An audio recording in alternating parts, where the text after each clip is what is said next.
Hear this, you old farts. Meet this creature from the world outside. I don't even own a television. Zardoz. There are books that are good, there are books that are bad. There's some books so fucking awful you wish you never had read them at all, 'cause a novel can ruin your life. Hey buddy, I don't even own a television. Welcome to I Don't Even Own a Television. It's a podcast about bad books. I am JW, the gun is good Friedman. And I am Chris, the penis is evil Collision. And to be honest, that's just a catchy nickname. I think guns are pretty evil too. And I'm most days mixed to neutral on penises. I think we're in agreement there. It depends on the welder. Let's go ahead and explain the joke we just made to avoid alienating everyone. Yeah.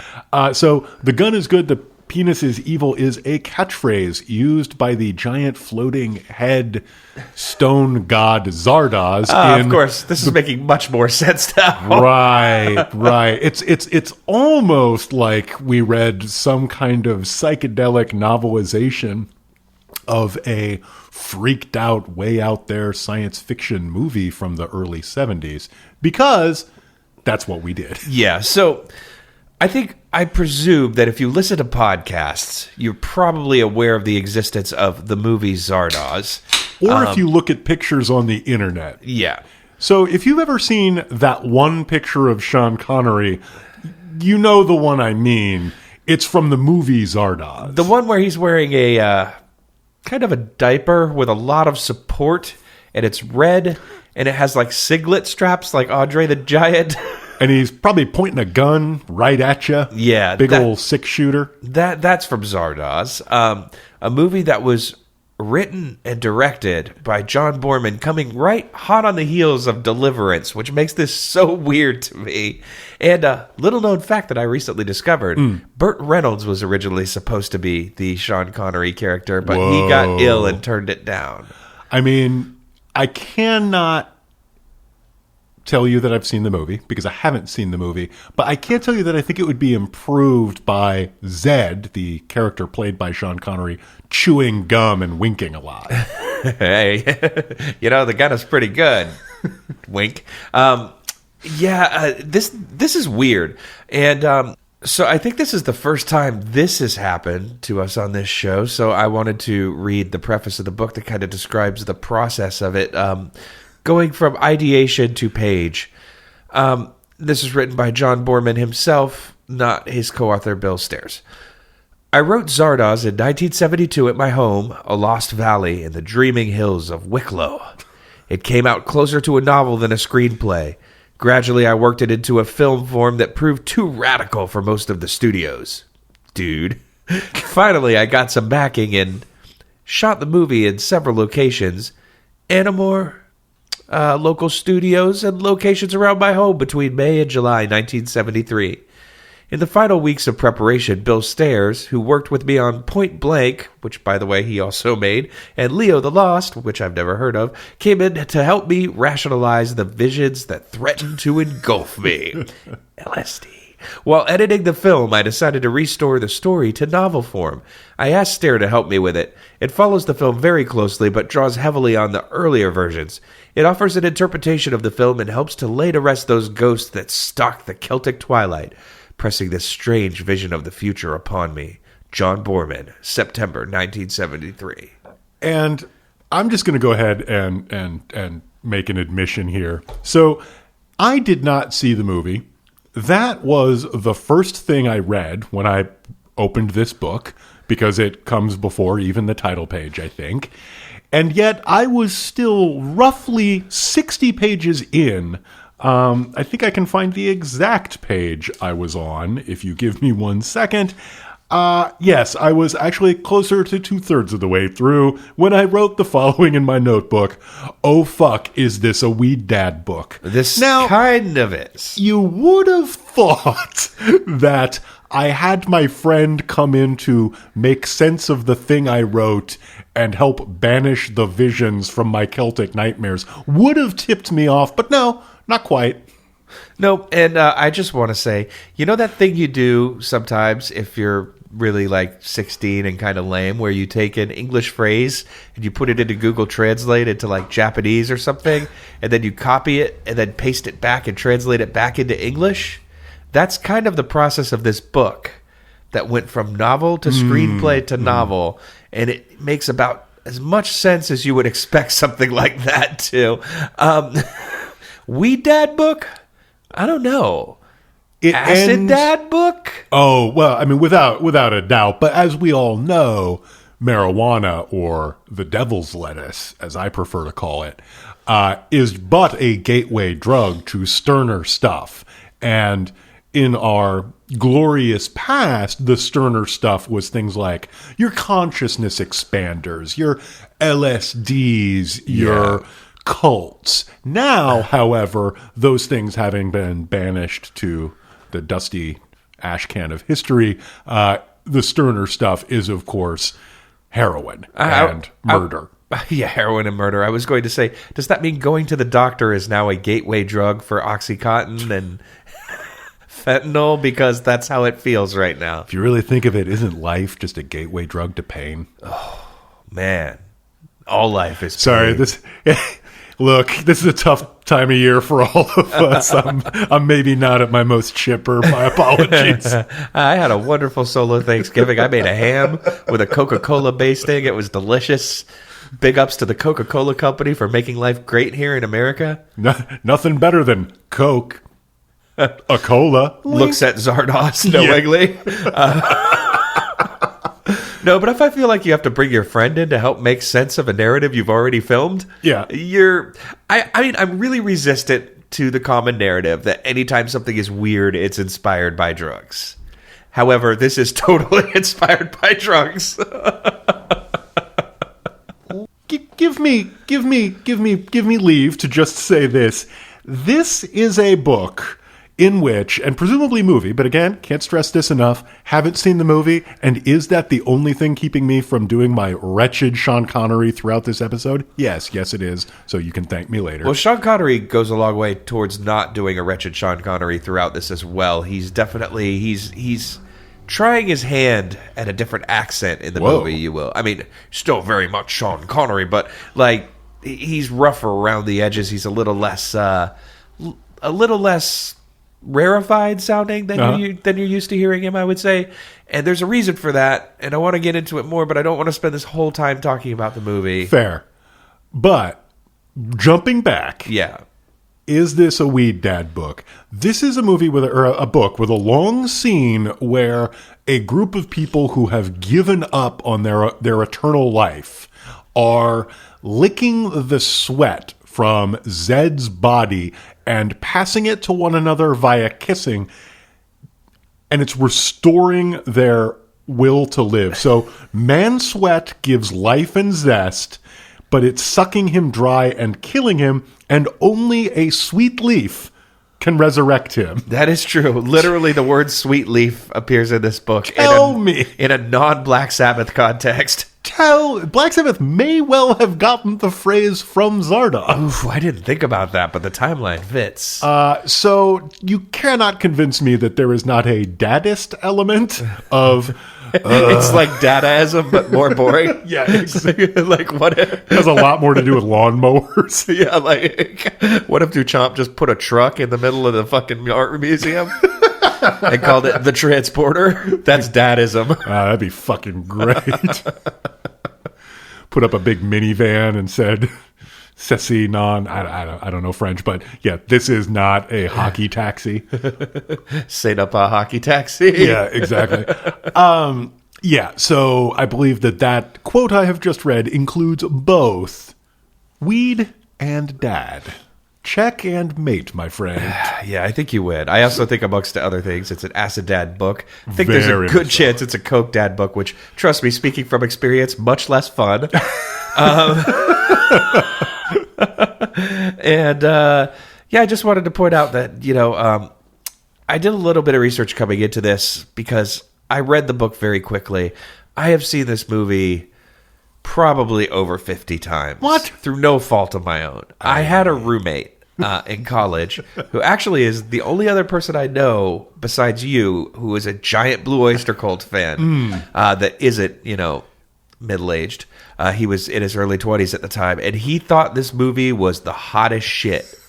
Like, when it came out, somebody did some semi-ironic DVD re-release. Okay. And he bought it the day it came out, and I swear for like 6 months, every time I would come home from work or school, he'd be sitting there watching Sean Connery in a cod piece, like yell about Zardoz. Oh, shit. and thigh-high black leather boots. Oh, we forgot Let's about not the thigh-high boots. Yeah, Motherfuckers act like they forgot about boots. Yeah, and they're not like cool like warrior boots. They look kind of like Party City, like sexy lady costume boots, like the kind you might get with like like a sexy nurse costume. Oh my god! So we should have a contest. Here's another ill-defined contest. If you can come up with a really funny, non-copyrighted, you would buy this costume that's obviously a Zardoz knockoff, but it has a different name.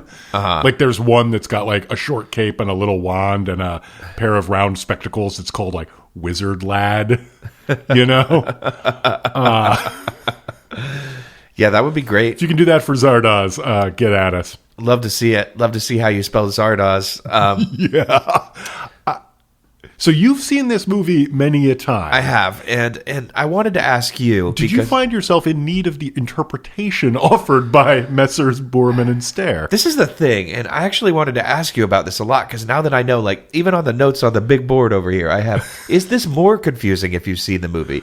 Because to me, reading this book was way, way confusing, because I'm very used to seeing this narrative told in a certain way. This book is far more non-linear than the movie, and it cuts out giant chunks of action that explains, say, how a main character gets from point A to point B and things, and it confused the hell out of me. And I was curious if you spent most of this wondering what the hell was going on, or maybe if it made more sense to you without the preconceived notions.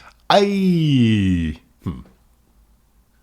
wasn't worried about whether or not what I was reading was making sense. That's a good point. And that's for several reasons. One, I am a, non-procreative, non-weed smoking weed dad myself. So I was very comfortable with the uncomfortable environment, if you will. And a lot of the chunks that really did not make sense. And there were big chunks of it where I was like, I literally don't know what's happening. But it was pretty clear, it felt pretty clear that this is somebody describing something that they, verbally, that they conceive of primarily visually. So it wasn't that hard for me to understand why I was confused and not sweat it and just let it kind of wash over me. Okay. Pass through me, again, without fear. Good. That is the mind killer, after all. Exactly. It's worth noting Zardoz is a giant floating stone head that comes down to bestow... kind of like a gargoyle gorilla, it looks bearded like, Zeus. You know what it looks a lot like are the masks that like warriors wore in like ancient Greek and Roman times to like intimidate their enemies, with like a face that's like really angry looking. But it has an open mouth, and it would come forward and spew guns out. And then eventually, after chapter 1 and chapter 2, our hero is just inside it. And it's never explained how he gets in there. Oh, it is. There's a brief scene about it. Oh, like 2 sentences, probably. Yeah, it's basically the world's most poorly described heist, and it is 60 pages. And this is, by the way, about a 130-page book. Yeah, it's 60 pages after the fact in a flashback. Okay, he describes getting together with his buddies. And they make a distraction, allowing him to dive into a grain store. Okay. Because they're all standing at the lip of the floating godhead and shoveling grain out of it. So he arranges for everybody to be looking the other way, dives into the grain, they cover him with grain, they bail, the head takes off and flies. It is the nonlinearity then, because in Wildly the movie, this is starts from the beginning, progresses to the end, and you see that happen in real time. Okay. Whereas reading the book, I just felt like they just left out a huge chunk of this story, and I guess I didn't notice it the second time around. So I honestly think this book is probably less confusing if you haven't seen the movie. I think that's likely, especially because I did not come in having any clear idea what story was going to be told. And I very quickly realized, or very quickly decided, might be a better thing, that Mr. Boorman had seen Holy Mountain at least one time. I'm just going to speculate. That's fair. And once I realized that that's kind of the state of play, or the rules of engagement, if you will, I stopped kind of needing there to be point A to point B to point C with explanation moments happening, and just sort of like laid back and assumed that what I was witnessing was some kind of phantasmagoric, alchemical, psychedelic voyage of transformation. That sounds accurate, and was quite a mouthful. But most of which I butchered. But speaking of point A to point B to point C with explanation, how would everybody like to hear me complete this season's hottest new challenge, plot in 95 or so seconds? Remember, folks, the point at home here isn't to provide you with a framework of the story so that you understand what's going on. It's to make sure that this fits neatly within the bounds of 60 seconds, because that's comedy. But I think I'm going to come pretty close this time. Okay. Well, let's play a song. Nobody knows if you finish or not. You got 60 seconds to give them a plot. Plot in 60 seconds. Okay, victory lap. Here we go. All right. Begin. In a world that's bleak and blasted and gray and wasted, mutants roam the wasteland, but a big flying stone gargoyle head, which is God and named Zardoz, doesn't like that. So he says the gun is good, the penis is evil, and that's a direct quote, and vomits up guns for a group of mustachioed horseback riders to go forth and kill mutants. Our hero Zed does so, and does so well, until he gets radicalized by reading and decides to penetrate the mysteries of Zardoz, who has recently said, stop killing mutants, instead make them farm and give me the grain. So Zed stows away on Zardoz and discovers a mildly fascist utopia that has banished death, and mostly wants to waft around in silks, getting in touch with higher thoughts and feelings, and do a lot of aggressively democratic decision-making. Zed, however, dislikes their anti-breeding/anti-dying policies, and also doesn't like being experimented on by their sexy lady scientists, so he decides to bring breeding to some of them, wink, and death to the rest of them, thud, right after an incredibly long psychedelic alchemic process of self-discovery, purification, and annihilation that requires an orgy. Bad society falls, and Zed gets the girl, and everyone lives and dies happily ever after. Congratulations, you completed the plot in 75 seconds, which is now officially good enough, because I don't give a fuck and I'm sick of people complaining. Plot in 75 seconds. Yep. The next thing is we just change the song to like capsule plot or something, and then no one can ever complain Oh my again. God. What if you, Jay, every 2 weeks wrote and performed a new song Based on after how long? the fact, based on how long it took me? That sounds great and not like a ton of work at all. So, we have brutals. They're the people on Earth. Yeah. We have brutal exterminators. These are the people on... I guess they're all on Earth, but these are the people on primitive Earth who ride around on horses and originally kill people, but then later enslave them and farm them. So Zardoz says only a select class of Sean Connery-like people can kill or breed. It is said Zed was privileged. His father had the right to slay and breed, and these would be his rights too. He could take women in the name of Zardoz, and he could kill in that name. Killing in the name of Zardoz! Zardoz! Sorry, I couldn't help it. Rage against the Tabernacle. Tabernacle, yeah. Yeah. R-A-T-T. Oh yeah. my God. Rat is secretly... Oh, whoa. You've just figured it out. It's like Knights in Satan's service. I've just blown my own mind. Round and round refers to the eternal recurrence of history, the rise and fall of society, which first empowers and then enslaves us. And when you die, they just bring you right back to life. It's round and round. But Whoa. through the efforts of one man, love will find a way. Just give it time. Just give it time. So you know what you're in for when the first sentence on a book has a grammatical error? Oh, does it? I didn't even catch that. Yeah. What is the first sentence? Let's see. First sentence on the second page of the book, sorry. Zardoz speaks to you, his chosen ones. Yes. Yeah. So missing comma on the second page, so you know this was heavily edited. Yep. It's written in a style that could only be described as I wrote a screenplay and then translated it back into a novel. It's very bland and dry. The prose here is not what one would call super attention having been paid to it. But I gotta say, like, the images, the ideas, I every 3 pages, I was like, Boorman and Stair, you've done it again. Yeah. I really liked reading this stupid book. The gun is good, boomed Zardoz. The gun is good, repeated the warriors. The penis is evil. The penis shoots seeds and makes new life to poison the earth with a plague of men, as once it was. But the gun shoots death and purifies the earth of the filth of brutes. Go forth and kill. Zardoz has spoken. And then vomits up a bunch of guns. Yeah, like literally his mouth opens and a bunch of guns and bullets come out. And I really enjoy some of Boorman, and to a lesser extent, I guess, Stair's preoccupations here. Like, I do think it's weird that, whoa, violence can be kind of sexy. And sometimes isn't sex kind of violent? Like, also, I think there's a lot of referentiality about movies. I think Boorman is preoccupied with a movie culture that fetishizes violence and largely excludes sex, to which I would only say that, boy, in 1972, you hadn't seen nothing yet. What? You don't like all those Marvel movies with the fucking? This dude didn't even know who Chuck Norris was, man. Hey, I'm Chuck Norris. I'm here to have hot sex.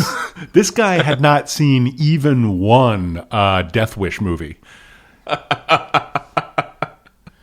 It's a really good point. But I just got to say, I did appreciate a lot of the preoccupations that Boorman had, and found that really, really enjoyable. And maybe I don't agree with every one of his conclusions, but I enjoyed the ride along. That's interesting. I find most of his conclusions to be horrifying and scary. But, once again, this could be the movie versus the book. I have preconceived notions coming in that I think maybe are made a little more clear in the film than they are in the book. But we'll get more into that with high points, low points. I don't want to totally go down that route just yet. I do want to talk a little bit about Boorman. While he is interested in adding sex to a violent story, he has really weird ideas about sex. There are at least 3 scenes where our hero Zed, the manliest of man, is turned on by seeing not 2, but 1 boob. And boy, is that seamlessly described on the page, too. I think I have an idea of how it might look, or at least the word pictures caused my brain to come up with some images.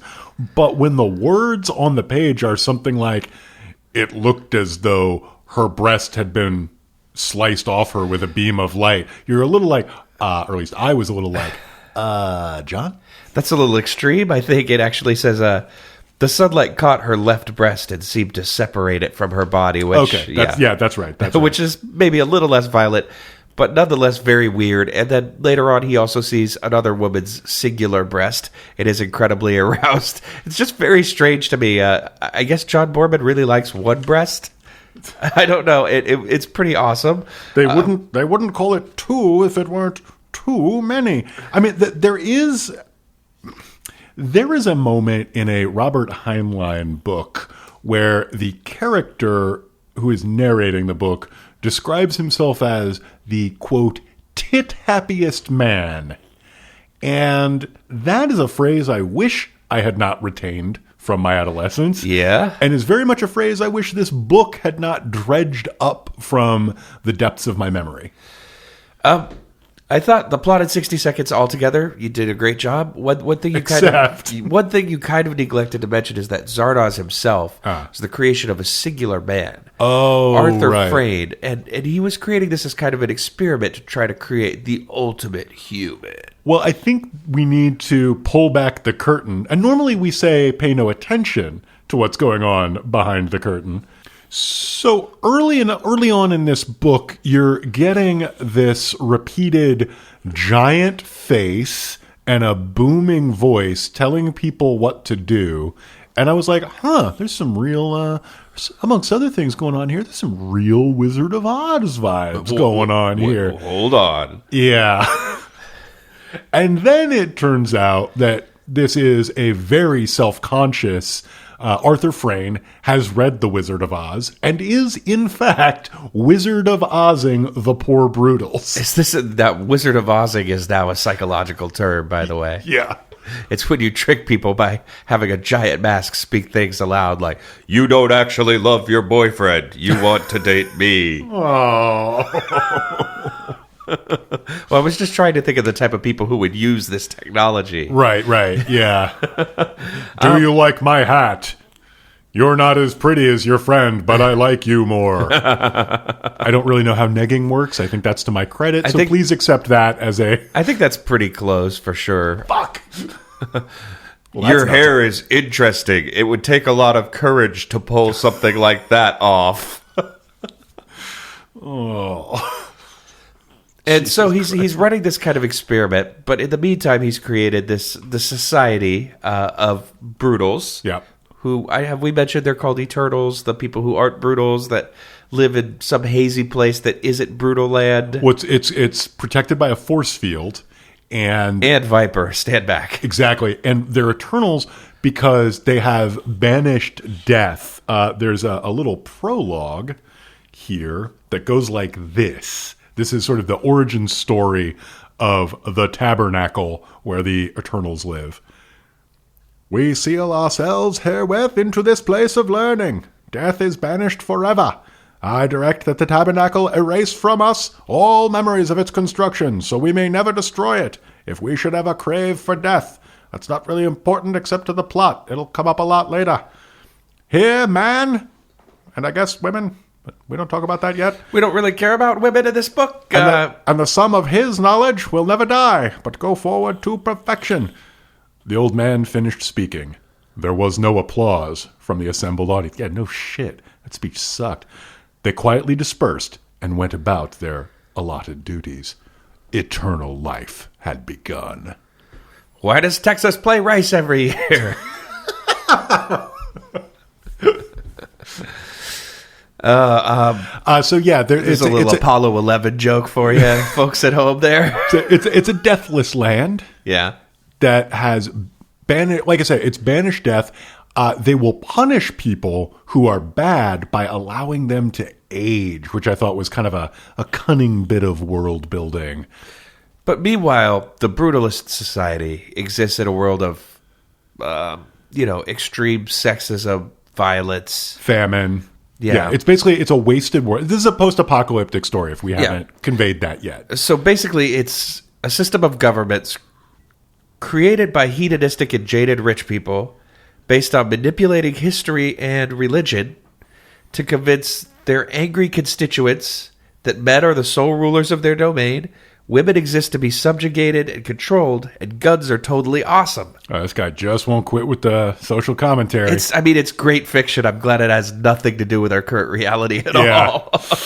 Yeah, it's also obviously another looming influence here. If you had maybe just 3 influences, it would be... The movie's tagline would probably loom pretty large. Which is that? Sorry. Beyond 1984, beyond 2001, it's Zardoz. The nerve of this man. Well, I think that's pretty reasonable, actually. Because it is set in 2293 or thereabouts. I mean, chronologically, yes, but beyond 1984, okay, 1984 is pretty overrated. 2001, however, is a fucking masterpiece. So I think this is definitely. I think that's maybe a covert influence. But I think the Time Machine, because this is basically Eloi and Morlocks, except that the person who blunders in and realizes the nature of the system that props them both up, but also enslaves them, isn't a bumbling scientist. It's instead Sean fucking Connery, the world's greatest warrior and also the world's greatest man who, according to the book, has the kind of psychic powers that come in real handy when you've never talked about them or hinted at their existence before, but then need him to do something important like, oh, I don't know, reverse time, penetrate a force field, or learn all of human knowledge in an orgy by skin-to-skin contact. Which I remember impregnate 20 to 30 women at the same time. Exactly. Now, I remember my logic tutor freshman year trying that with me. And Harold, I did not learn very much logic that day. Well, it's worth noting, and I don't know how clear this was made in the book, but in the movie it is completely made, is that Zed is the result of Freyd's experiment essentially to create an Ubermensch. Right. Like, he is literally the most powerful and intelligent man in all of existence. He's the result of a fairly lengthy breeding program, masterminded by Arthur Frayne, the Oz, if you will, in the Wizard of Oz scenario that we've described. He's back there pulling the strings like Bela Lugosi. He shows him to a library without his knowledge so that he learns to read and has the subtotal of human knowledge within like 3 days. Right. Because it's a flashback. Yeah, whatever. And he also has his brutal knowledge, which is his kind of in touch with that raw, passionate side of humanity that the Eternals have lost. So in a way, he is the perfect man. Right. He is the most intelligent man in this entire universe. Despite he has some knowledge gaps. Yeah, and he communicates mostly monosyllabically, but don't forget, smartest guy in the world, strongest guy in the world, best guy in the world. Yep. And the weird thing about this, and I'm a little on the fence about this, but so the Eternals have conquered death. They've basically banished it and outlawed it. They cannot die. In fact, the people who have been massively punished or who have just gotten totally disillusioned, there's a couple different groups of them, and they are prevented from dying. So, the society is run or facilitated aggressively by this kind of unseen force they call the Tabernacle that kind of talks to them sometimes. Which is essentially, it's Google. Yeah, it's Google or HAL. Yeah, I mean, in my mind, it is very much it's Google. It's a prism kind of thing that acts as sort of the central network to these crystal rings that everyone wears on their fingers, and they can ask important questions about the meaning of various things, and they get an answer back right away. So it's kind of like Siri. Yeah, but they're also kind of like cell phones. Yeah, which are bad, by the way. Right. Black Mirror. But so there's people who don't want to live anymore, and they are punished for this transgression by not being allowed to die. So there's this long-standing thing, this long-running thing where Zed is walking through promising people death, and they're loving it. Yeah. And like I say, I'm extremely mixed on that. But it is fairly powerful. They're like, that's what we've been missing. Life has no meaning without death, yada, yada. Yeah. And it should be mentioned that, these people are aged.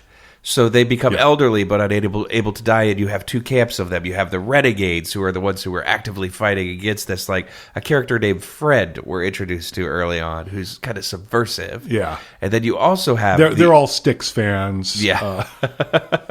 Or just renegades of funk, one or the other. Right, yeah, there's only two. Renegades of fuck, if you will. There's two kinds of renegades. Yeah. There's the Styx fans and the renegades of funk.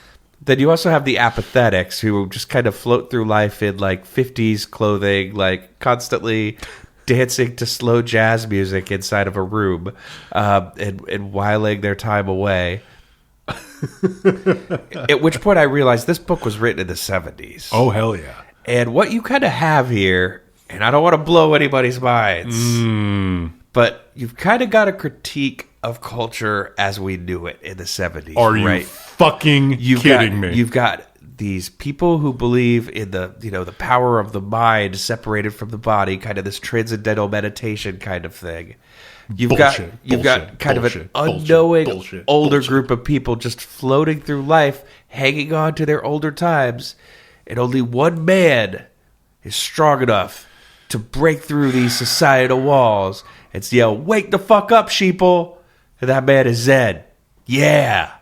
And now I'm going to read you something that you sent me that upset me a lot and upset you even more. And then I think we'll take a break and do some high points and low points. Yeah, so it should be noted I was doing a lot of research last night, read across this note, and had to email it to Collision because it was pretty late at night. But I think all I wrote was doing some research and oh no. Yep. And I think I replied something like, we're fighting now. It goes a little something like this.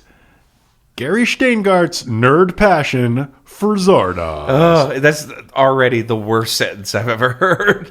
I mean, I'm not the coolest guy in the world, but you don't want to hear about my nerd passions. I know that. I've already heard way too much about Gary Shteyngart's nerd passions because I read one of his fucking books and it was horrible.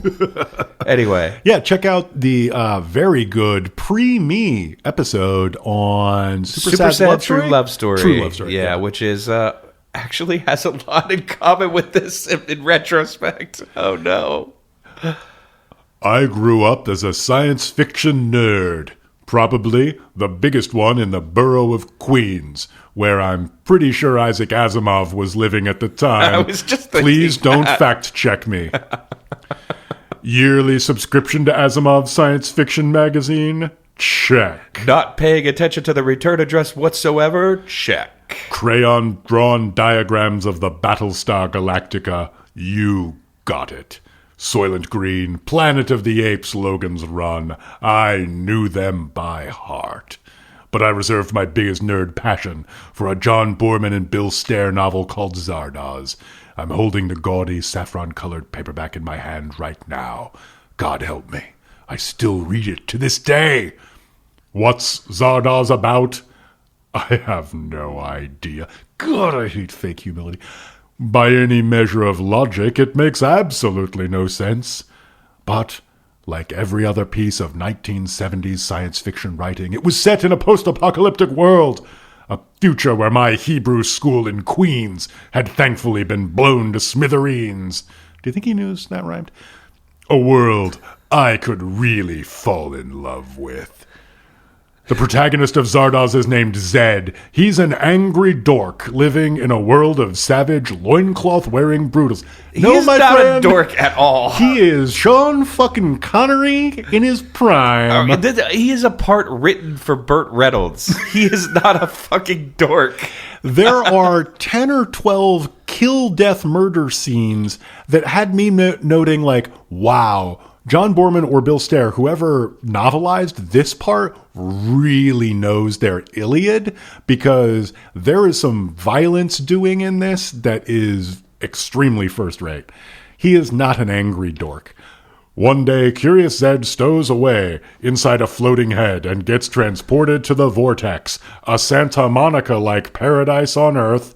Pause for laughter. Whose inhabitants are called Eternals and who never die. Blah fucking blah. Blah fucking blah. Blah fucking blah. Blah fucking blah. 100 pages later, Zed learns to fight back. Zed, who has been born and bred to be a killing machine, if you read the first 5 pages of the book. Yeah, I was going to say, spends about the first 20 pages of this like throwing spears at men for fun. Yeah. Destroying the Eternals' paradise and replacing it with a pockmarked ruined land, not unlike New Jersey. Pause for laughter. I love these regional jokes. They really pull me in. The novel, steeped in the ethos of the early 70s, seems to think this is a happy turn of events. Apparently, I also skipped the 20 pages about why it's necessary and good, and half of the Eternals actually want this to happen. He was a lone mammal, adrift in their land, the novel says of Zed, which is essentially how I felt the first time I left Queens for this seductive, complex land across the Queensboro Bridge. The Zed-like humiliations I suffered at the... I'm so fucking pissed that you sent this to me. Yeah. I suffered at the hands of Manhattan's young Charlotte Ramplings, steeled me for what was required of me. Loss of innocence, the assumption of a strong conceited personality, an endless array of pretensions. I was being groomed for Oberlin College. Pause for laughter. While I cannot quote you a single sentence of Jane Austen, have I mentioned how much I fucking hate pretend ignorance. Because Gary Shteyngart, I guarantee you have started off at least one joke with, it is a truth universally understood that. Yeah. So fuck off.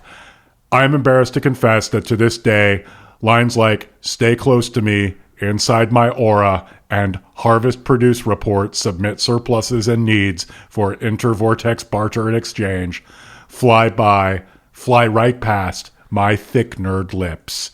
You know, first of all, Mr. Shteyngart, you probably would have been subjected to less humiliation had you not been wearing that codpiece in Manhattan. And if you hadn't completely missed the point of this book that you said you'd read 20 times, you know the difference between me and the kind of nerd that Gary Shteyngart is You're not insufferable? Well, the jury's out on that, let's just say. I mean, we get along. No, it's that when I read a book about the toughest, smartest guy in the world bringing down the fall of a corrupt society that explicitly may or may not work out to create a better one, I don't, A, turn him into me. Yeah. And B, think I am simultaneously some kind of like avenging nerdlinger. I don't know. This is gross. Yeah, it is. Fuck off, it's Gary. really weird how he projects himself onto that character and vice versa. And this is the point of it, because the character is like, this is basically like Conan with mind powers. Yeah, and you think like, oh, he's a mad dork. Yeah, no, he's not a mad dork. He's literally brought like to this world so that like he can be studied because he's so much more virile and manly and muscular and handsome and violent than the men up there. He's literally used as a case study for scientists and expert in the past to crack the mystery of how hard-ons work. I'm not even joking. Don't spoil my high points, buddy. You know, let's do something a little unheard of. We've been talking for a long time here. Let's move high points, low points on into segment 2 and take a break now.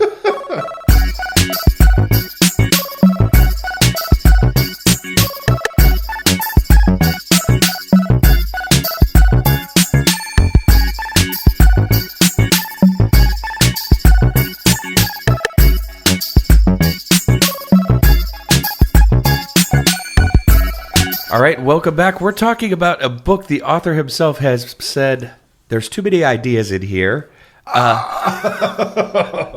This is Zardoz, and we pushed it forward. So we're going to do high points, low points now. Here's a little tune. High points are high, and low points are low. high points. Low points, get ready to go. So high points and low points, it is what it sounds like. I guess I'll go ahead first with my first high point, which is, this is unique, I guess. I say in the same way that I would compliment a toddler on their macaroni art. It's definitely unlike anything else I've read in a long time.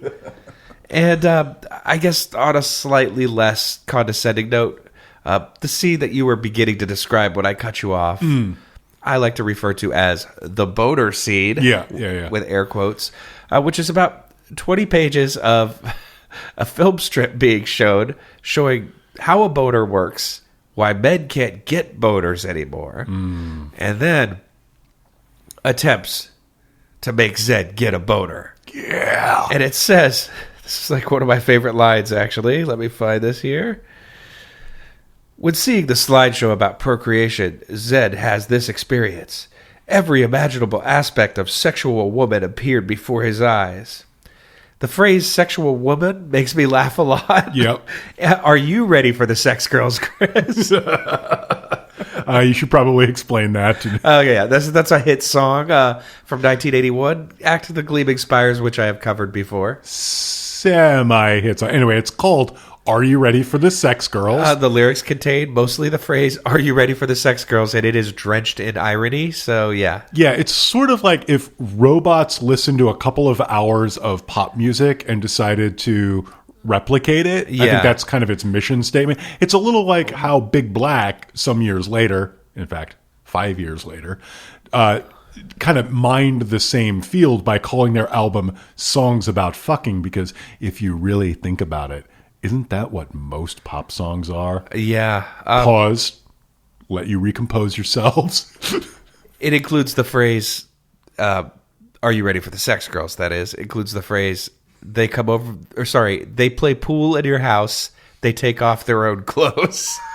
I'm ready for those sex girls. The nice, super vital, real sex girls. So, by the way, go out and listen to that song if you've never heard of it. It is just so weird. Link in the show notes. Yeah. We could probably even make that the outro. Oh, yeah, because I did a version of it. What? So, well, yeah, maybe perhaps that will end the episode with "Are you ready for the sex girls?" But yeah, the phrase "all aspects of sexual woman" made me laugh a lot. So that's a high point. Yeah, so a high point for me is, again, this is a kind of science fiction that I miss, a kind of science fiction that I see a little less of in mass kind of culture. I think it was basically turfed out by the first Star Wars movie, even though the first Star Trek movie, which came out a couple of years later, tried to be this old-fashioned kind that I like a little better, but you mean I would the not movie say successfully. You mean the movie with V'ger? V'ger, my man. I'm sensing a similarity here. Yeah, so, the style of mass culture science fiction best exemplified by something like 2001 or Zardoz, both of which I think were moderate hits. Or Barbarella, which wasn't very good, but had Jane Fonda in it.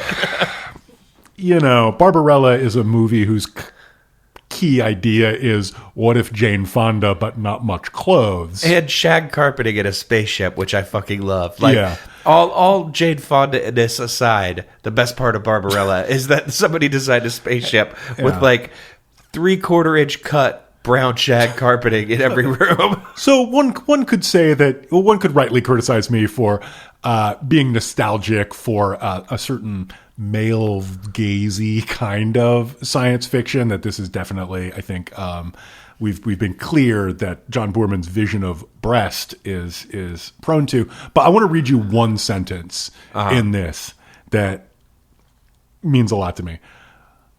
Other ships had gone out to the stars to perpetuate the problems of humanity on far-off planets. That is the best one-sentence attack on current versions of science fiction, which kind of grew out of, I think, the other half of what I like about Star Trek, which is what Gene Roddenberry described as, look, it's just wagon train in space. Yeah. And realizing the trappings are all that constitute the genre. And at this point, especially in sort of the Star Wars tradition, the trappings are all that constitute it. Otherwise, it's just kind of a boring kung fu movie with boring bad fight scenes. Yeah, agreed. 100%. 100%. So at least this may have too many ideas. I agree. But at least it has ideas. And it really wants to have ideas, and it's excited about those ideas. It has ideas beyond, the guys with the blue swords are good, but the guys with the red swords are bad. Yeah. Oof, we're going to get hate mail. I mean, I think people understand, where we stand. No, I mean, I enjoy those movies Rogue for One what they was are. Great. Yeah, I enjoy them for what they are, but I feel like a lot of nuance of mainstream science fiction, I agree with you, was lost to us somewhere in the late 70s. And that idea, like The Last Starfighter or Armada, where what if being really good at video games meant you were secretly the world's most important person? That's done a little damage. Yeah, I think the closest you get to this kind of stuff now is things like Interstellar, which are basically kind of weird, overwrought, or The Fountain. Yeah. Kind of overwrought philosophical treatises within the trappings of sci-fi. Right. Well, except that those two movies can be boiled down respectively to what if the most powerful physical constant in the universe, ... were love. And then I'm a sucker for that narrative, though. What if a guy were really sad about his wife and freaking out about how he couldn't fix the fact that she was dying? Okay, so I liked both. I liked The Fountain the first time I saw it. I tried to rewatch it and found it unwatchable, but it means a lot to me on a personal level, and I won't get into it too deeply. But I have a deep connection with that movie, probably more than I should. But I'm not going to pretend that makes it great. The first time I saw it, I was basically in tears the entire time. Yeah. Plus, all of the acting in it is so good. It's my favorite Rachel Weisz performance by far. Let's do a low point. Okay, so my first low point here, I would say, is just generally kind of it exists, like, it's hard to describe. This book feels very gauzy. It's like you're viewing everything through like a lace curtain, and it's really hard to tell like what's going on at any given point in time. Definitely during the non-action scenes, when things are getting killed, it gets real visceral and you're right there. But like just regular interactions between people, like I have a really hard time describing it other than just kind of like gauzy and removed. And it's hard to get in there, you know, like all of the characters feel very, I don't know, far away and difficult to understand or relate to, with the exception of Zed. And I think that's intentional, but I didn't like it as a device. Almost as though it were being written by somebody who was watching people do stuff and was really in his own head about it. Almost as though he were on some weed. Ooh, it's a good point. Yeah, like I kind of feel like everyone in this book, and I know this isn't the case in the movie, but I kind of feel like everyone in this book that isn't Zed just moves in slow motion. Oh, yeah. You know? Yeah. Which is a specific effect, I think, very common to British science fiction of roughly that time. There's strong prisoner vibes here. Yeah. Which is weird, but true. Yeah, anyway. So I'm going to read a brief passage that represented a low point. This is about 10 entire pages into this book. Zed was once again in a courtyard. The head had come to rest outside. The bakery was behind him. To his right, another building seemed to call him. It was a cottage with 2 distended, transparent domes in front of it, bulging, breast-like, filled with plants. Intrigued, Zed approached cautiously. On the roof were delicate silver veins turning into the sun, following its rays like a flower. Inside the cottage, Zed gently prodded the dome doorways. They parted like lips. Zed was within a womb of foliage that itself contained many other transparent buds and growth points for infant plants. Now, this belongs to a genre of writing I might call almost too subtle. Yeah. What's going on here? Is there some kind of overarching metaphor that's binding all this together? I don't know. I just can't tell, except you keep using the words and making it not even a metaphor anymore. Zed saw some giant boobies over in the distance. He went to the boobies and entered through the door vagina. Except it was really buildings all along. Yeah, no, it's, you know, we talk about this a lot. I guess this is just a special case of not trusting your audience enough. It's that, and it's also a case of describing sets from a movie that's already been made. I think that's fair, and it's also possibly a special case of getting a little too turned on by your own writing. Agreed, 100%. So my low point here is that I think the actual philosophy at work is kind of rancid. And I know, like earlier you were saying you kind of liked parts of it, so this is where we're going to diverge. I know for a fact, because I listened to an interview with Boorman, that what he was trying to do here was to write a cautionary tale about letting technology take away everything that makes us human. And I can kind of get on board with that, but the problem is that I'm like 100% scared about what Boorman seems to think being human entails, because mostly in this book it seems to be violence and sexual assault, and I'm not super on board with that. So I kind of had a problem with that aspect of it. It's like getting rid of one bad thing and replacing it with another bad thing is not a solution. I don't know. In a lot of ways, the idea that this society has become demasculinized and become kind of, you know, like weak as a result, it just needs a strong man with a big penis to fix things, and felt very like almost proto-incel to me in a way that I was very uncomfortable with in 2019, almost 2020. Wow, 2 years late almost now. And yeah, that didn't sit well with me. Now, obviously, like, that kind of philosophy wasn't as mainstreamed back then, so I don't know if I would have had the same reaction to it in its time, but reading it now, those parts did feel pretty upsetting. I definitely get that. Here I would push back only a tiniest bit and say that I don't think Boorman is a particularly good guide to his own work, or at least not a definitive guide who should shut down other interpretations. Finally, Derrida on the show. I think he's playing a little over his head here. He's mashing up a lot of things that I kind of want to talk about a little bit later. And the core idea is less, what if technology took things away from us? And this is actually a part of the text, but the core idea is less, what if technology took things away from us, and more, when society, which simultaneously empowers us and locks us into certain channels of being, is too repressive, we might have to remake it, and that was going to come with some pain, and bad things are going to be necessitated. I think that's also a very hard idea to grapple with, but a little more palatable. And I do agree that the particular mechanisms by which that's described here, with a whole lot of impregnating and gunplay, is distasteful at best, and well, actually distasteful somewhere in the middle, boring at best. Yeah, we've seen this movie before, even if we haven't seen this movie before. But yeah, I mean, some of the mechanics I agree with, but I think that there's a little more going on than what if cell phones were bad. Yeah. So that's my only pushback. It's a good point. I want to read another small low point. Okay. A low point of my very own.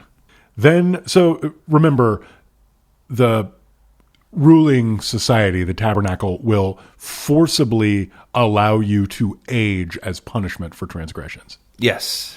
Then there was Friend, dressed like the rest, but young. He turned. Half of his face had collapsed, sagging down in wrinkles, the eyes bagged, the mouth loose. Even the hair was grayed and whitened on that side. His arm was limp, and the leg dragged. Friend. Yes, Friend turned to face Zed fully. Old Friend, this is your doing. And between this and the strong suspicion that the flying, floating monster head of God Zardoz is just kind of a riff on the word Godhead, I start to feel like this is plot by pun. And while I love puns, I do not like plot by pun. We are not Piers Anthony. We're better than this. It's a really good point. And I did not like it. I think by that note, we're done with low points? I think we're done with low points. I mean, if you've got more, let's hammer them out. Well, just I promise I won't argue with all of them. The Zardoz Wizard of Oz reveal was some weak ass shit. We got to talk about it, because it is such an obvious attempt to force that into this story. So, Zardoz is the name of the god, and I mentioned earlier that Zed was radicalized by reading. I did not mention what book he was radicalized by reading in particular. That would be The Wizard of Oz, the Zardoz, if you will. Because he realizes that if you hold your fingers over some stuff... Which would involve... I actually looked at many different covers of The Wizard of Oz, and that would require some very complicated finger techniques, I've got to say. Well, he was trying to indicate, first of all, that he was from the West Side. Yeah. And his hands happened to be between him and the title page, I assume. Gotcha. Okay. Because, yeah, it's not an easy thing to do. But, yeah, and that sort of lays bare to him that not only has this monster god of his been changing the rules on him, which he's not that stoked on. He really liked the go forth and kill. He really did not like the go forth and enslave and harvest grain. And it's never made perfectly clear whether it was the slavery or the grade that bothered him, which was something that didn't sit super well with me either. I think it's worse. I think it's pretty clear that the pre-enlightened Zardoz, or the pre-enlightened Zed, pardon me, really doesn't like not being allowed to go forth and kill. He thinks farming is bad. Yeah, and the The bread thing is weird, and I wanted to talk about that, but I think I'll make that one of my high points here. Oh, okay. You're going to close with that. Yeah, especially the Wizard of Oz reveal long after you've started to think to yourself, this has some serious Wizard of Oz vibes. For Arthur Frayne to have taken the name straight out of it is... yeah, it's a little chintzy. I gotta be honest. He intentionally leaves the book hanging from wires in the library. I believe it's described as. Oh, for sure. So that Zed will walk in and find it and know what's up, because he wants Zed to come up where the Eternals are, the vortex, if you will, and wreck shit. It's all part of his plan. It's part of the master plan. Because obviously that's what's going to happen when he finds this book. I don't know. The plan is very half-baked. Well, I think it's fully baked, my man. Wink! Speaking of fully baked, my last high point is going to be green bread. For some reason... You're so obsessed with the green bread. I just love the fact that, for some reason, suddenly he decides, you know what we need up here? Bread. We got vegetables. I'm assuming they're taking meat from the Brutals. It's never really explained. But at the very least, they have vegetables. They have stuff to eat. But he's like, you know what we really need? Some fucking bread. Yep. So I'm going to change my whole scheme here. So, grain can come up, and then we're gonna make some bread. And when we mentioned the different classes of Eternals, we talked about the apathetics and the renegades and just the normal Eternals. What we neglected to mention was the bread makers, who apparently are a dedicated group of people who make bread by throwing grain in a hole, which then at the bottom of like some sort of pneumatic tube system shoots out loaves of green bread. Yeah, dude, how do you fucking make bread? I wish I could make bread like that, but not green. These dudes are doing St. Patrick's Day year round. It's amazing to me that none of them have discovered drugs or alcohol if their lives are so boring. Oh, if they can make bread, I mean, they've got great. They can let that bread rot. And I mean, I imagine Friend especially, he should be sauced 24/7 in this book, just the way his character's portrayed. Well, I think they have passed beyond. I think Friend and Frayne, to an extent, are... those names, by the way, much too close to each other, and you should not do that when you're writing a book. Tips for people at home. Yeah, exactly. Signed or co-signed by me, the guy who has admitted this many times, was 2/3 of the way through the Fellowship of the Ring before realizing that Sauron and Saruman were two different people. Yeah, it's bullshit. I don't care how your weird fake language works. Don't do that. Yeah, it's bogus.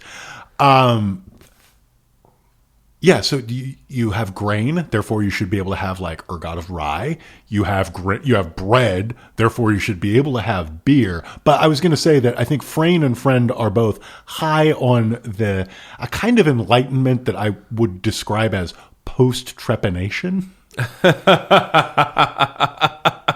I bring you peace. Their dialogue, both of them, is way whacked out and inscrutable and basically incomprehensible in a way that wasn't quite fun enough to be an actual high point for me, but was pretty fun because both of them just sort of waft through in full-on season 3 of Star Trek, pastel-wearing, space hippie, half-baked shit spouting fashion, and I kind of dug it. It reminded me a lot of the character in Deadwood, who was a preacher who it turns out has a brain tumor later on, you discover. But the way he talks is very similar to the way these characters talk, except he's talking about Christian God instead of the tabernacle. So, yeah. Well, if you really, really think, you know what, I'm not even going to fucking do it. Yeah. So is that it for... Oh, you still need a high point. I do still need a high point. And there is a long scene where as Zed is trying to bring down the evil society of the Eternals, he's trying to destroy the vortex, he passes out, as one will, in the midst of a long mission, and he comes to, and he has been dressed as a bride and is wandering around with a super old person who I don't think they ever actually identify. No. And he just sort of does this for 5 or so pages, wandering around looking at, I can only describe it as crazy ass shit. Yeah. And it was super impenetrable. I had no idea what was going on. And I caused myself to write in my notebook, page 90, which is around where it happened. Up arrow, indicating that this might be a high point for me. What the even fuck is going on? Okay, so I agree. That is a really weird high point seed. And I like a book that can fuck with me to that extent. And I just want to talk about this. I can't take credit for this. Like I said, I did a lot of research about this before coming in because I had seen the movie so many times. I foolishly thought I would understand this book. But I am going to acknowledge the existence of another podcast, a very popular one that you probably don't need me to tell you about. But leave that thing alone. Yeah, exactly. Yeah. Do you think John Boorman likes Rush? I kind of doubt it. Yeah. I don't know. There's Temple of Syrinx vibes here. Did John Boorman make Excalibur? I don't think so. No, that was somebody else. Okay. But yeah, How Did This Get Made? The Bad Movie podcast. They reviewed this. It was their typical kind of snarky thing, but then they went back and revisited it. And I guess during a Q&A with John Boorman, one of the hosts of the show had an opportunity to ask John Boorman exactly one question about this movie. And what he picked I thought was pretty interesting because given what we know about Sean Connery, the actor, the wedding scene is in the movie. And so his question was, how hard was it to get Sean Connery into that wedding dress? Whoa. Because I could totally imagine Sean Connery being like, no, fuck that. I'm Sean fucking Connery. I'm not going to wear a wedding dress. Avant la lettre, Sean Connery was protective of the brand of Sean Connery. Yeah, very much so. And it turns out the response was, it was really easy. I just said, in this scene, you're going to wear a wedding dress, and Sean Connery wore the wedding dress. So I don't know whether that says a lot about maybe some of the Sean Connery stories being overinflated or just how sick of being James Bond Sean Connery was by this point. Because it is...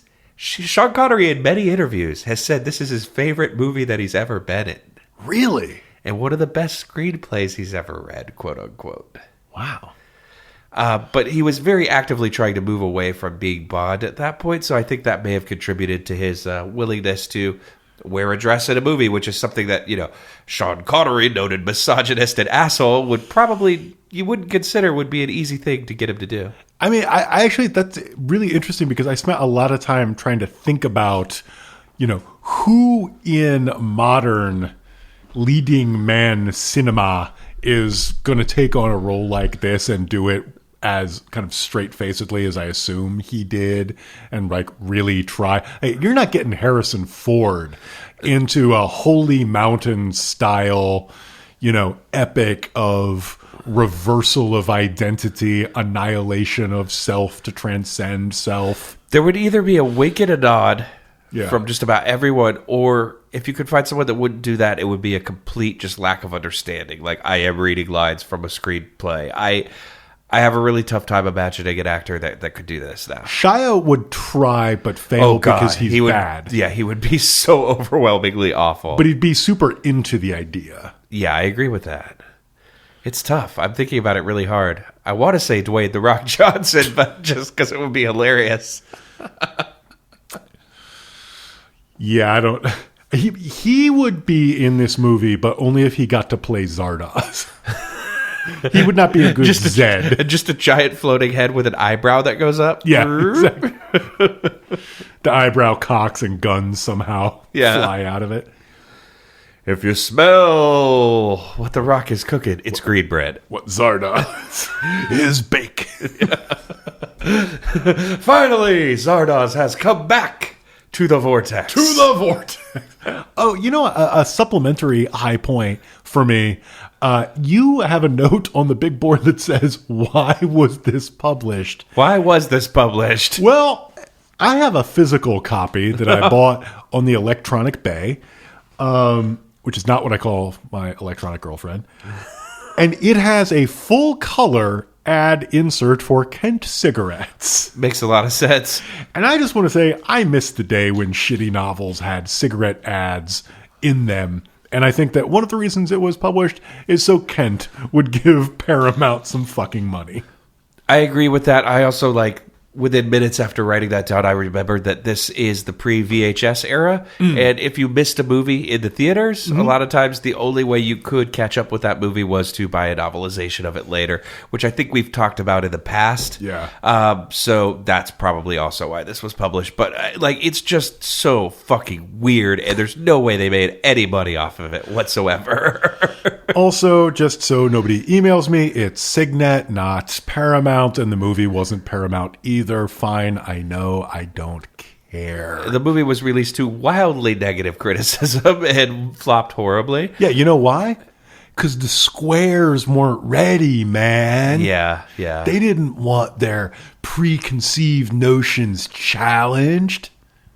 They didn't want to see Charlotte Rampling talk about boners for 20 minutes. Well, actually... Speaking of which... yeah, I think it's time to move on to the next segment here that we're going to do, which is the most boner-inducing segment in podcast history, Dramatic Readings. Dramatic readings. We're gonna make it sound important. Dramatic readings. Yeah, I got some words for you. All right, so it's time for Dramatic Readings. I'm going to read a little scene here about the penis, which is bad, as we know, unlike guns, which are good. It's worth noting that this is part of a segment about the male erection, in which the word erection appears 11 times in one chapter. I may not hit all 11 of them in my dramatic reading here, but just please be aware, the word erection is used mightily in this book. So we'll begin here. You might say it pops up all over the place. Yes. Pops up like you're wearing sweats in the 8th grade. So to set the scene here, Consuela, who is kind of our scientist-type character, and also our science teacher-type character, but also in the movie is Charlotte Rampling, so you do with that what you will. Here we go. Fred was in the forefront of the audience, and May was in attendance as Consuela began her lecture. Penic erection was one of the many unsolved evolutionary mysteries surrounding sexuality. Every society had an elaborate subculture dedicated to erotic stimulation. The audience was bored, but looked sleepily at their new toy, Zed, with mild interest. Onto the giant screen flashed a succession of bizarre sexual pictures. The couplings of ages, funny, sad, extraordinary, all having in various degrees of beauty, depending on the time and culture from which they came. The watchers gave no sign of arousal. It was as if they had been formed sexless and inanimate long years ago. ... But nobody could ever discover how this became this. Consuela poked her long pointer at the screen, and a flaccid penis appeared there. She rapped it, and it rose to full erection. Someone yawned. Another scratched his nose and looked into the garden beyond the room. Only Fred was intent upon the experiment. Consuela was oblivious to them as she warmed to her project. Of course we know the physical process is involved, but not the link between stimulus and response. There seems to be a correlation with violence, with fear. Many hanged men died with an erection. You are all more or less aware of our intensive researches into this subject. Which, by the way, just as a little aside, whoa. One or two shifted uneasily under her gaze as if in memory of some past public humiliation. Sexuality probably declined because we no longer needed to procreate. Eternals soon discovered that erection was impossible to achieve, and we are no longer victims of this convulsive, violent act which so debased women and betrayed men. Could this be true? Thought Zed. Were they all so far removed from their true selves to just be empty containers for their intellect? Had their skins surfaced atrophied into a numbness? Could they not feel the inner quickenings of pleasure, loss, union? This brutal, like other primates leading unselfconscious lives, is capable of spontaneous and reflexive erection. As part of May's studies of these creatures, we are trying once again to find the link between erotic stimulation and erection. This experiment will test autoerotic stimulation of the cortex, leading to erection. May flashed a glance at the crowd in response to Consuela's words. A few stirred in anticipation. Perhaps they recalled Zed's life projection and hoped for something as exciting now. Consuela passed the communicator ring over Zed's head and body, and a line appeared on the screen, slightly oscillating, a visual reflection of Zed's sexual pulse. The watcher's feet shuffled as they leaned forward, the better to see the screen. He was turned to face the screen. Images began to appear there, images which began to drive him. Every imaginable aspect of sexual woman appeared before his eyes, and some aspects that he could not have imagined. Incessantly, in sequence and cadences, they flashed before him. Remembering his reasoning before the lecture started, he realized that he must not act as predicted. The longer he could confuse them, the longer he would live. May came over to him, and she began to massage his body. The imagery grew in intensity, but he perceived a mechanical background to all the picture sequences. There was an organization in them. They were clever repeats. He watched the line of his own response moving across the pictures like a ripple on a pool, steady and calming. He focused on the line, its evenness, its orderliness. He thought about baseball. I made up the last part. Yeah, presumably he would have thought about footy or perhaps a thrilling test match. That is true, but it does turn out eventually they stop showing him the screen, and he looks directly at Consuela, and that's when it happens. Yeah, he turns the tables on her by being like, "You can't turn me on, except you can turn me on," and he totally owns her by getting a boner. Yep, totally victory boner. Yeah, great job, Sean. How did they handle that on screen? It's the line. Oh, okay. They don't show Sean Connery's weird little codpiece suddenly pitching a tent. It's the line goes up, and it's almost comical. I thought there might be a little, slide whistle like.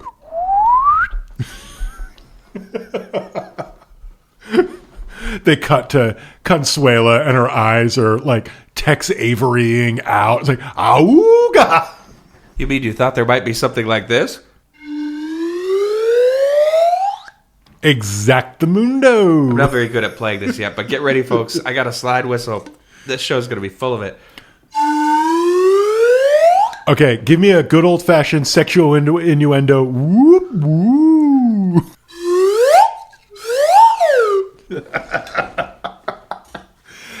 This is now officially a Goofy Instrument show.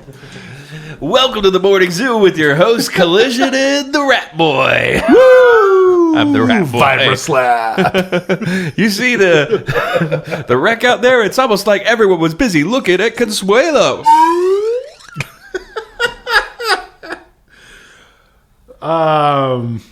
Okay, I'm gonna read for my dramatic reading. I need one of those horns that goes awooga. I don't know what it really is, but I need one.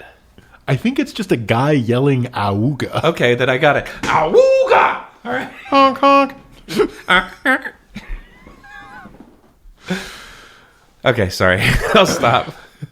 Is now a good time for us to go into our lengthy ad read? Now that we've alienated everybody, we might as well let them in on the secret that we take ads now. Yeah, so, guys, everybody, people of all walks of life, if you're out there and you're looking for a slide whistle, may I recommend the American Slide Whistle Factory, located in lovely San Mateo, California. Like, we got a tour of the factory, and let me tell you, my jaw was on the floor the entire time. We both left with customary slide whistles, and let me tell you, this is no cheap plastic slide whistle that you'd buy for a joke at Dollar General.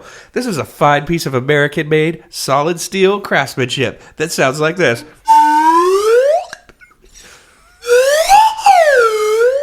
And it came with sheet music on how to play Yankee Doodle Dandy. Oh my God. I got my own slide whistle, which I have discreetly been carrying around in the custom carrying case they gave me. It straps right on your back. It's awesome to wear to the mall. And when you see an attractive woman, let them know how you feel. No, I'm just kidding. Please do not do that. Please do not do that. Or so you can bring it to baseball games, and when the opposing team's pitchers are warming up.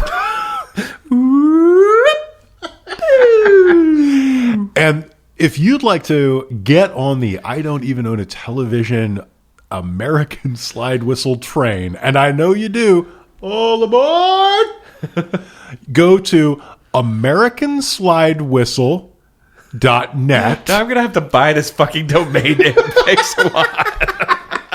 / podcast offer 2019. That's all one word. Spell out 2019. Yep. Just answer a few questions about yourself and your love life. / this is a real offer. That part is in camel case, and case does matter. Yeah. /.org. And you will get $2.50 off your first slide whistle.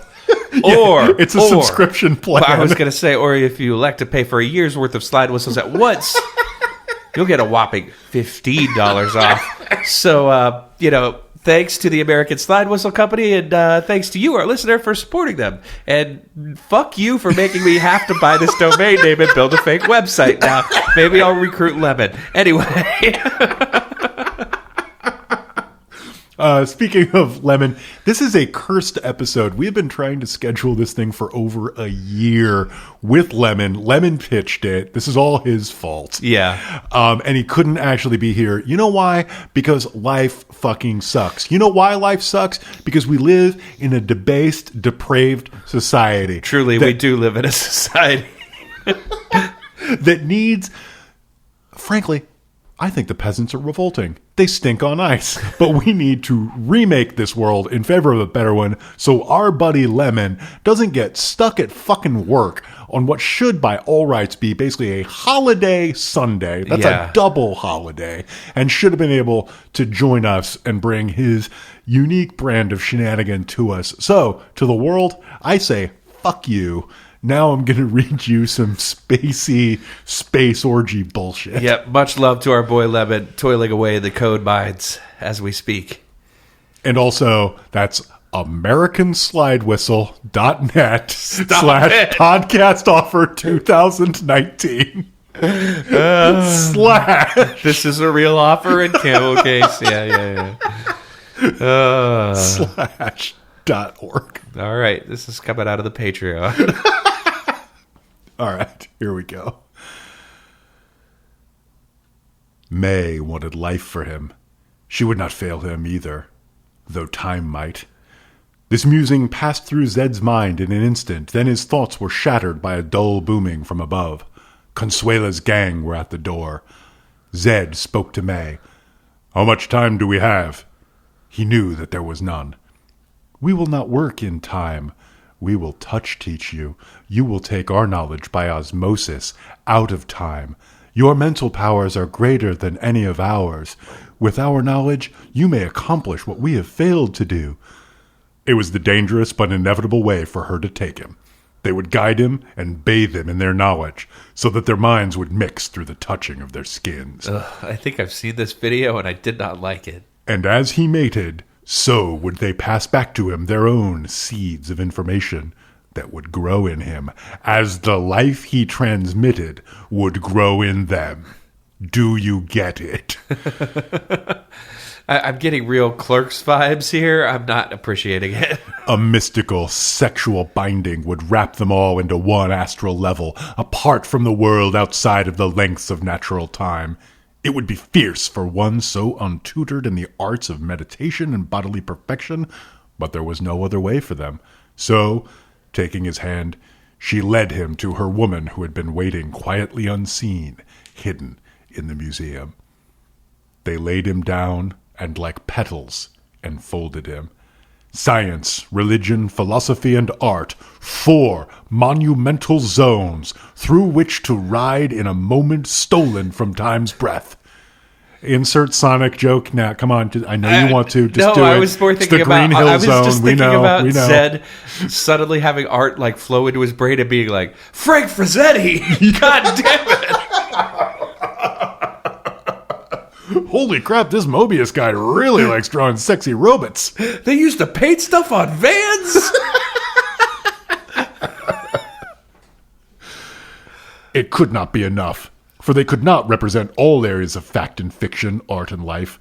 Though they could not give him armor in full, yet they could arm him well enough, if he could stand the madness that might come from leaving time again. Each Eternal had practiced and evolved slowly into higher dream places where time flowed in and out like the tide. It took 100 years of study and devotion. Man, hey, my lava lamp died. Can you pass me the bong? To plunge him deep into the most dangerous reaches of other time yet again and expect him to take the jolts of input knowledge might be fatal. You know, we've been making a lot of jokes about him on the show lately, but how did Hideo Kojima not make a video game based on Zardoz yet? Because it seems like it would be 100% up his alley. You know, it's kind of borderline sexist. It's got a lot of weird fucking, like, lingo, people linking minds to, I don't know. I mean, I've been playing Death Stranding. Yeah. There's some similarities here. Fair enough. Yeah. So yeah, that was the most boner-inducing segment in podcast history, at least for me. Mostly the slide whistle part. Maybe we should move on. AmericanSlideWhistles.net /slash podcast 2019 / this is a real offer /.org. I'm actually kind of excited about making this fake website now. I hope I actually get around to doing it. Or what if I get there and AmericanSlideWhistle.net is already taken? It actually exists. Well, in that case, you owe us what is it? Royalties. Yeah. Yep. So Boku buckage, I believe, is the technical term. Because you know how much money there is in the slide whistle business. I mean, there's only one response to how much money there is in the slide whistle business, and that is a long, slow, appreciative whistle.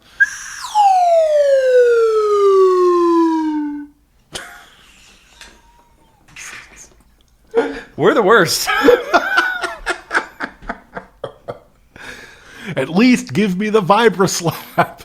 Anyway, don't give me the vibra slap. Should we play any more games, or should we just end the podcast forever now? We're running really long. So unless you have something that's really eating at you, I got nothing. Let's go ahead and take a break, and then we'll be back with the final segment. Man, it really takes up a lot of time when you have to do those slide whistle ads, huh? I know, but luckily the buckage with which we are being bathed makes it all worthwhile. Hey, yeah, I'm going to go cash that check and buy 8 new computers. Thanks for finally letting us monetize, suckers!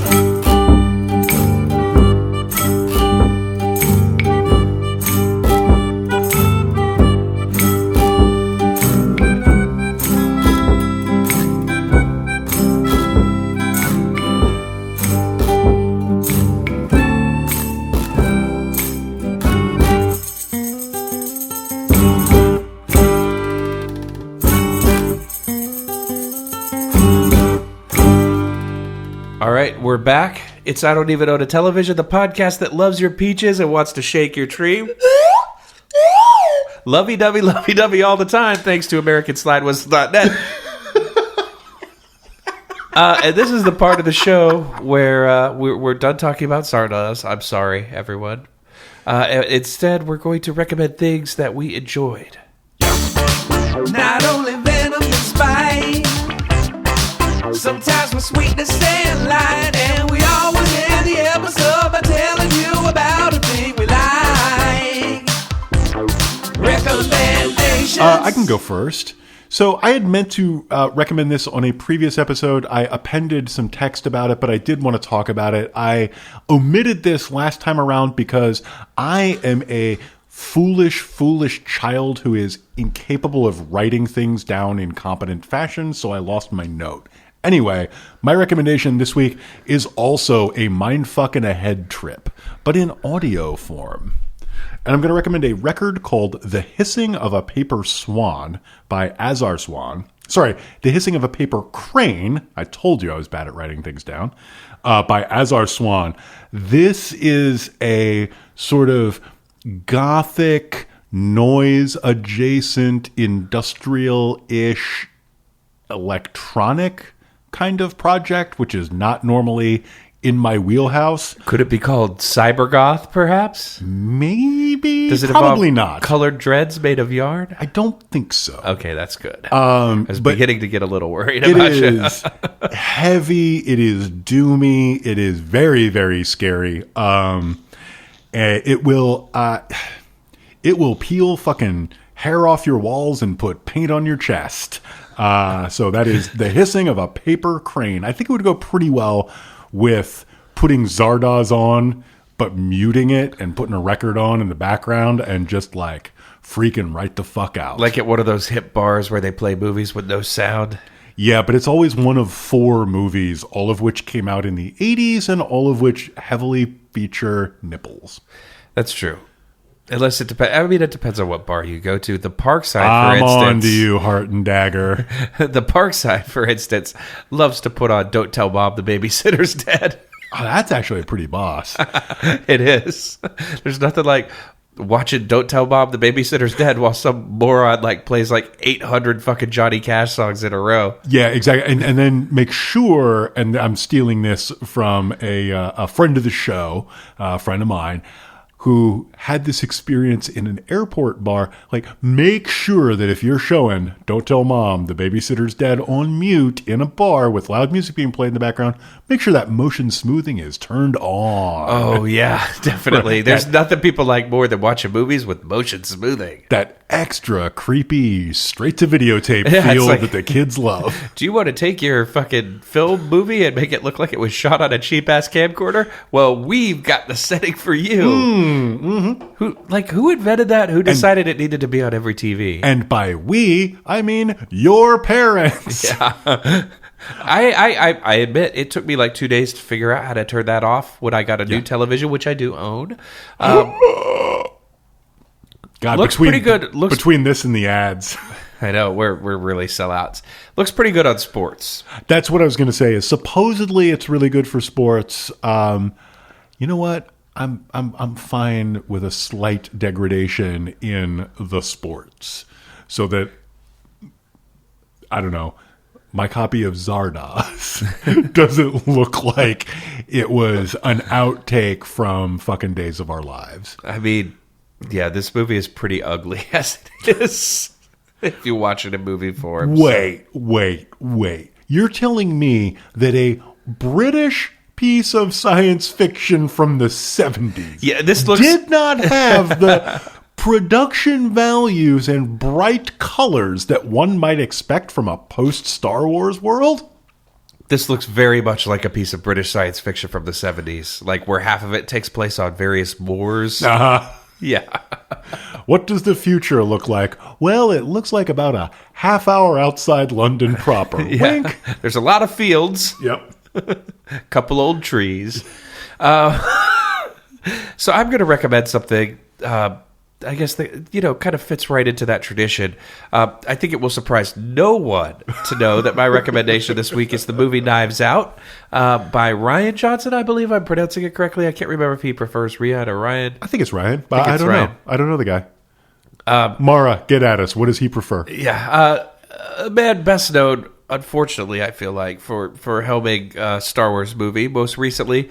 But also, I feel like it should be acknowledged as also the director and writer of Brick, which is one of my favorite movies of all time. I think I've gone to the mattresses for it on this show before. To say nothing of Looper, which people like. Yeah, Looper. And also several Breaking Bad episodes, including the most divisive and controversial one, Fly, which a lot of fans of the show absolutely hate, which I think was one of the only tolerable episodes of the show. So there you go. And a movie called The Brothers Bloom, which I had vaguely heard of, forgotten about, and now kind of want to see. Anyway, it's a very, very traditional mystery story. In the press tour afterwards, he's been name-checking Agatha Christie quite frequently. I think he has some really interesting insights on the genre in general. I wouldn't recommend reading any of those interviews until you've seen the movie, because apparently people like in interviews about mystery movies, they don't understand that you don't ask about the ending anymore. But one of the things that he really points out is that like people think Agatha Christie was frozen in amber, and that like all of her stories took place in this 1920s kind of milieu where she started to write. And like the truth is like she wrote through the 60s, and you could read Agatha Christie and you could tell when she was writing based on the kind of things that she brings up. And so he's really taking that tradition and applying it to 2019 and kind of bringing in the idea of like, social media influencers and like all the kind of stuff that we live with today, but applying it to a very, very classic kind of parlor room mystery story that also happens to be hilarious. It is just a really, really good mystery.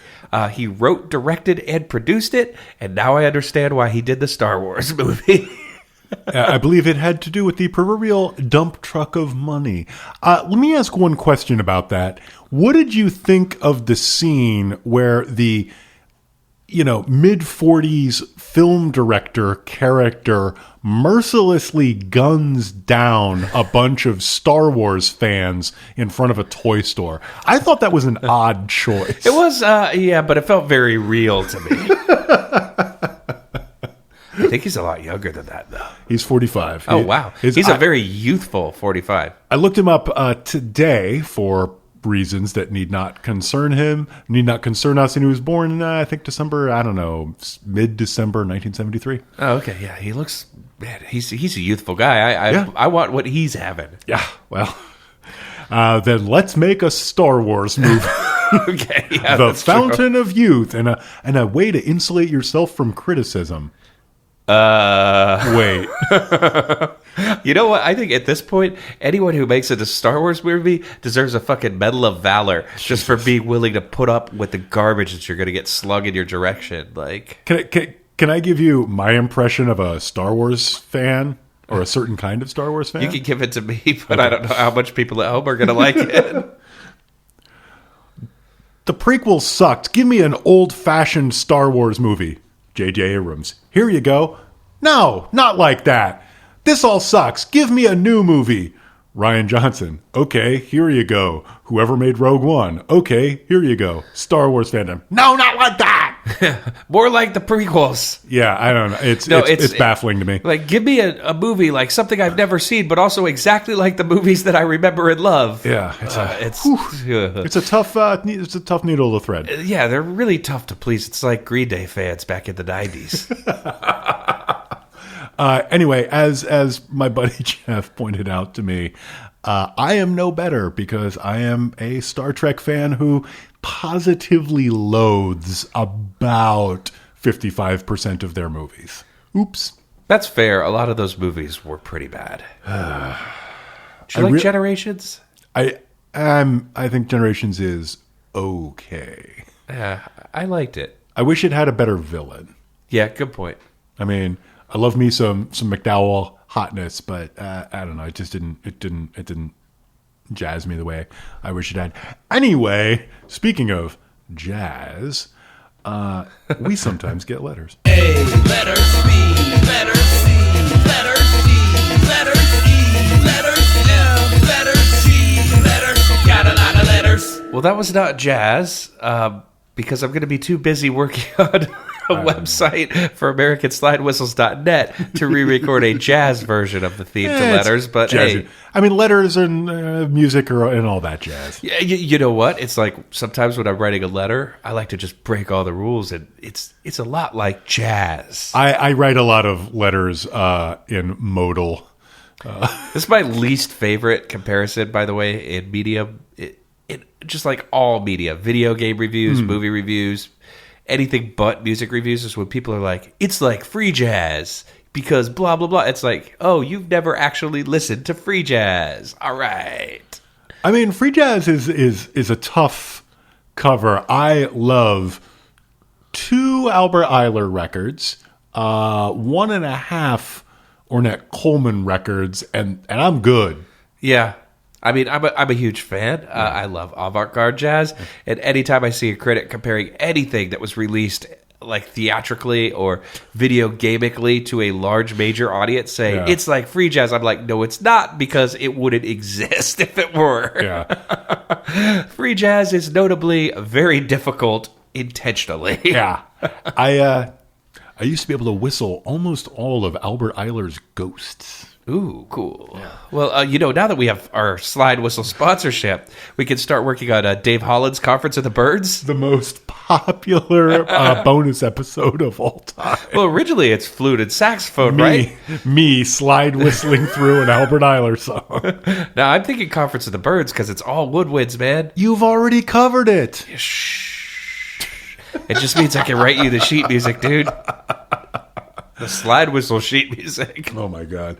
Okay, here is a letter to us from a made-up name that I'm not even going to try to parse. The subject line is a recommendation for J.W. Friedman. Oh, good. Shinhan Kaka. So apparently it's not just the letter writer's name. Shinhan mystery novels. There we go. I think is what I'm going to try. Hello, IDEO TV Pod. This email is mostly for J.W. Friedman. Hello. I'm reading it because I think it'll be of fairly wide applicability to the people who listen too, because a lot of them have similar tastes. I was inspired to send this after hearing you talk about mystery novels. The best novels. And especially after you suggested the 7½ Deaths of Evelyn Hardcastle. Ooh. There's a subgenre of mystery novel that I think you might find interesting, one that Evelyn Hardcastle shares some similarities with. The Japanese Shinhankaku mystery. The name translates into New Orthodox or New Traditional for an overly generalized definition. Both Japan and the West loved the classical fair play puzzle mystery, but as time went on, these stories became harder to write convincingly. The response in the West was to lessen the puzzle aspect and focus on sociology, creating noir and the procedural. Japan took it the opposite direction. Using outlandish premises and metafiction, they separate themselves from reality to allow for mysteries that push the fair play rules to their limit, often commenting on the outdated or impossible aspects of their genre. If you're interested, there have been some translated into English, which is great, with my recommendation being Soji Shimada's Tokyo Zodiac Murders. Which I have read and enjoyed greatly. Fake last name. It is a really, really good book. As soon as you got to the part, like I wasn't familiar with the name of the genre, but as soon as you got to the part with the outlandishness and characters commenting on the ridiculousness of the form, I was like, oh yeah, I've read that. Yeah. But I need to dig deeper in, now that I know the genre name. There's like a whole genre of it, apparently. So that's pretty cool. So I know a lot of people like that kind of locked room parlor mystery. Yeah, although I would say, at least judging by the one I've read, this gets into a lot weirder shit than that. Well, there you go. A fine recommendation of a letter and a recommendation at the same time. Yeah, and it wasn't a recommendation of you should read blank because it will make you mad. That's complicated. That's I don't know about this cross-genre pollination of segments. I disapprove.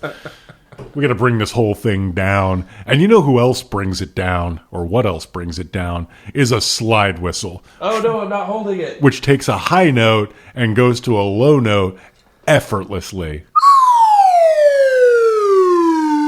And if you'd like to take highs and lows effortlessly, go to American Slide Whistle. No, don't.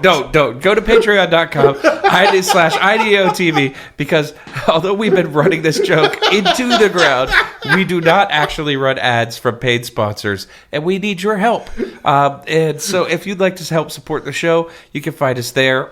We have bonus content out the wazoo, or the kazoo, if it will, if it pleases you. We did record one episode entirely through a kazoo. It was not the most popular, but come on, man, we're like John Boorman. Sometimes we just got to let that freak flag fly. Yeah, when we got to the part with the Muppet Show theme, that was an instant classic. Patreon allows you to subscribe to us, give us a little bit of scratch every month. It really helps us out, and we appreciate each and every one of you who does that. But also, we appreciate each and every one of you who listens. If you listen and you like the show, why not tell a friend? If you are so inclined, you could even give us a good review on your podcast platform of choice. Very true. You can reach us at email, I don't even own a television at gmail.com. We're also on Facebook and Twitter, where the bad things are at.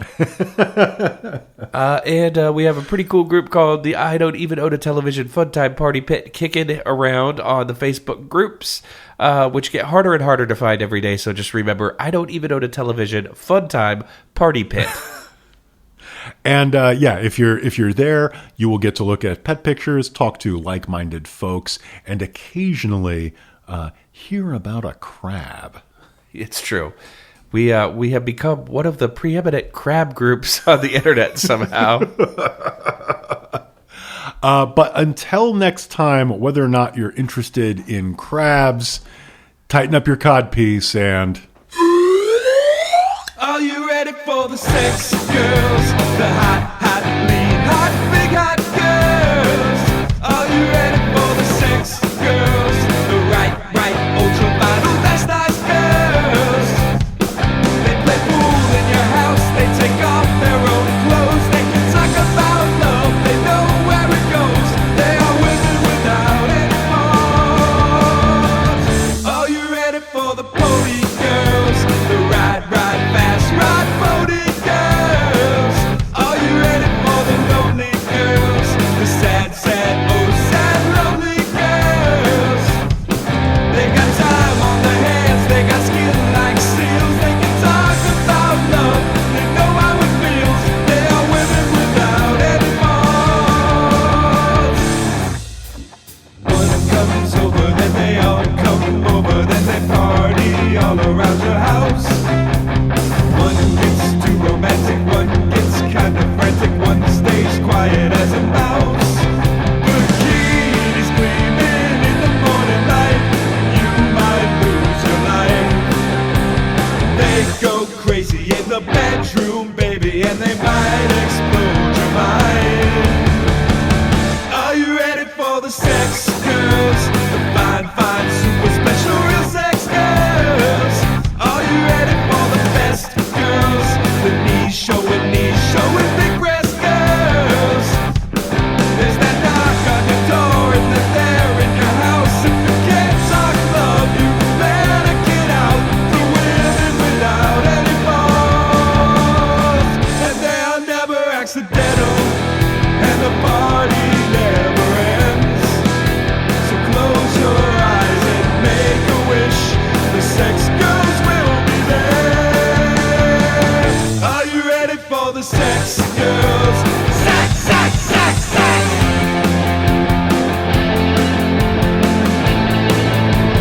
Sex girls. Sex, sex, sex, sex. Are you ready for the sex girls? Sex, sex, sex, sex.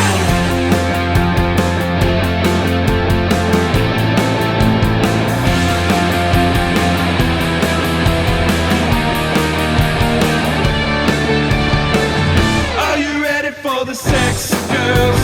The hot, lean,